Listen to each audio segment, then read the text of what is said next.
Those days. I lived more joyfully in 5 months than in 80 years of life. The next day, I planned to go to the bazaar, and I arranged to see Omid from a distance. But my phone's battery was almost dead. I left my phone at home to charge and went out. Ahmad, still suspicious from the night before, when I had been online until 5 in the morning, came over in the morning to talk to me. But my brother told him, "She's not here." Ahmad had then said, "Well, give me her phone. I think it's broken. I'll take it to be fixed." When I came back home and asked for my phone, my brother said, Ahmad came and took it. Right then, I felt it, misfortune had grabbed me by the throat and wasn't going to let go. All day until night, I waited for Ahmad's reaction. I was sure Omid must be worried, or maybe Ahmad had already done something to him. God. I thought I was going to lose my mind. That night, Ahmad came and said, "Come to the yard. I need to talk to you." I was so terrified, I nearly collapsed. My hands were trembling violently, my fingers ice cold. I went outside. Even though Ahmad and I weren't officially engaged yet, I felt like a traitor. He looked at me and said, "If you don't love me, why don't you just tell me?" I didn't know what to say. My tongue felt tied. I was terrified he would tell my father. And then, how could I ever live in that house again? I wasn't Ahmad's wife, so it wasn't betrayal. My only crime was that I hadn't fallen in love with my cousin. I had fallen in love with someone else, someone whose father was an addict, whose mother would leave their home twice a month after fighting with her husband, whose house was nothing more than a 40-square-meter ruin, and who had to work hard just to pay for his studies. My crime was falling in love. My parents were both educated, teachers in a high school. We lived in a 200-square-meter house in the best neighborhood of the city. We had 2 cars.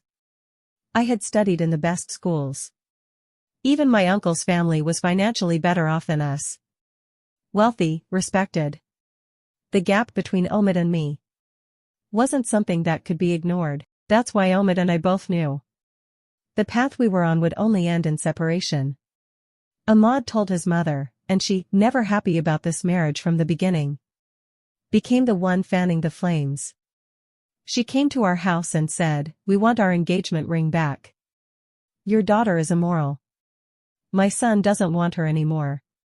She showed all of our chat messages to my parents. I was in my room, but I swear I could hear the sound of my mother's heart breaking. And my father's back snapping. So loud it could have been heard 7 streets away. Those were the hardest days of my life. The pain of missing Omid, the emptiness of not knowing where he was, and the crushing silence in our home. Ahmad had messaged my brother, telling him, "Don't let anyone find out about this and cause a scandal. Our family is traditional, and we hold tightly to religious values. I still love Sahar, and I don't want to lose her." A few days later, my aunt called my mom.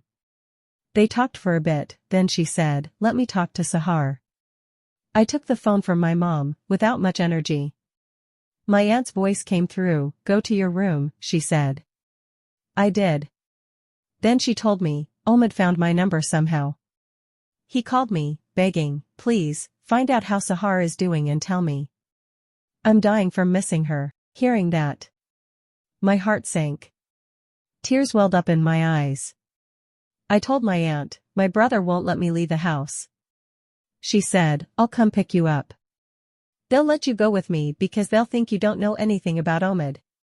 I jumped up, excited, and started getting ready. But suddenly, my brother asked my mom, "Where is she going?" You have to understand. 6 months after that whole incident, my brother still wasn't speaking to me. He had been friends with Omid. And now, he felt both his friend and his sister had stabbed him in the back. That we had ruined his honor, his pride, his sense of manhood. They had been deeply wounded. My mom said, "Her aunt is going to buy a coat, and she's taking Sahar with her so she won't be alone." My brother said sharply, "No need. Tell her she's not leaving the house."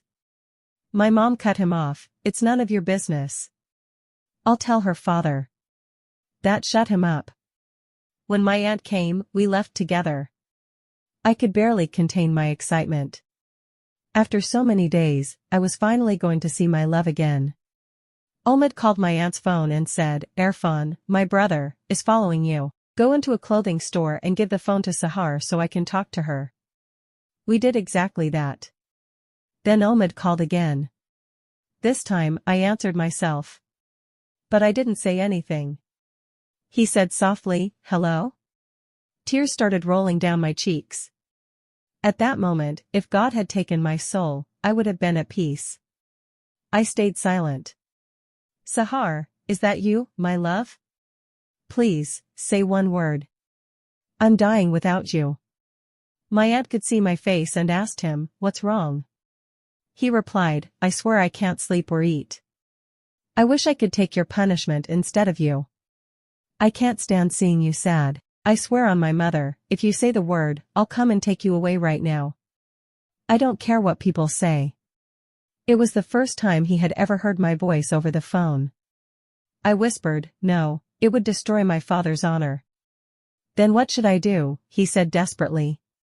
Sit here and watch them marry my love to someone else. I couldn't hold back anymore. I broke down completely. Through sobs, I told him, forget me. And I hung up. It felt like I had crushed my own heart beneath my feet. I told my aunt, don't answer his calls anymore. But, she began. No buts, I cut her off. When we got home, 6 months later, my father and my uncle decided to hold the wedding. Because both of them knew what had happened in that time. Days that should have been the most beautiful for a young woman had become my own personal hell. The wedding shopping, the hair salon, all of it felt meaningless. My body was becoming a bride, but my soul was in mourning.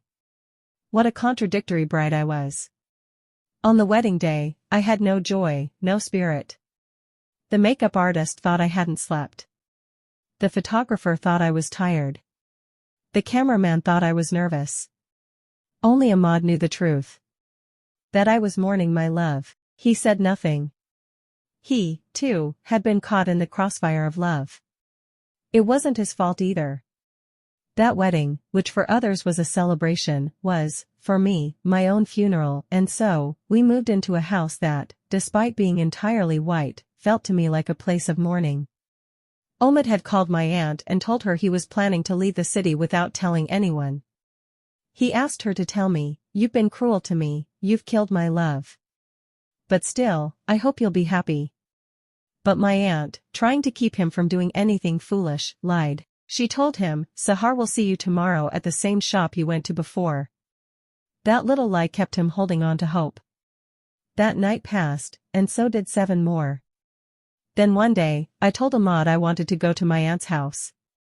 She was only 2 years older than me, and that day she had called to say she was pregnant. I used that as an excuse to go. I wanted to congratulate her, but really, I just needed someone to talk to. We chatted for a while, and then she said, let me call Omid. I told her, no. I'm married now. I can't keep playing with my father's honor. 2 days later, it was Muharram. We went to the mosque. My aunt and I sat upstairs, where we could clearly see the men's section below. I leaned forward to check if Ahmad had arrived, and in that exact moment, Omid looked up. Our eyes locked. My heart felt like it was going to burst out of my chest. That glassy, intense gaze, those green eyes, they brought back every sweet memory of our love. I couldn't pull myself away. My whole life was in those eyes. We stayed like that for a few seconds until he suddenly looked away. But I kept watching him until the end of the ceremony, memorizing every movement, every gesture, so that I could replay them in my mind during the lonely days. I was breathing the same air Omid was breathing. And that was my peak of happiness. The next day, my friend texted me, are you coming to the mosque tonight? I said, not sure. She replied, you have to come. Why? I asked. Because Omid wants to talk to you, on my phone. I told her to tell him I couldn't. She insisted I say it myself. That night, we went to the mosque again. He was there, sitting in the same place, looking up every now and then. When he saw me, he lowered his head. Then my friend's phone lit up with a message. I grabbed it and read, "Give the phone to Sahar." I answered, "This is me." He replied, "My love, why are you pushing me away? Why don't you love me anymore?"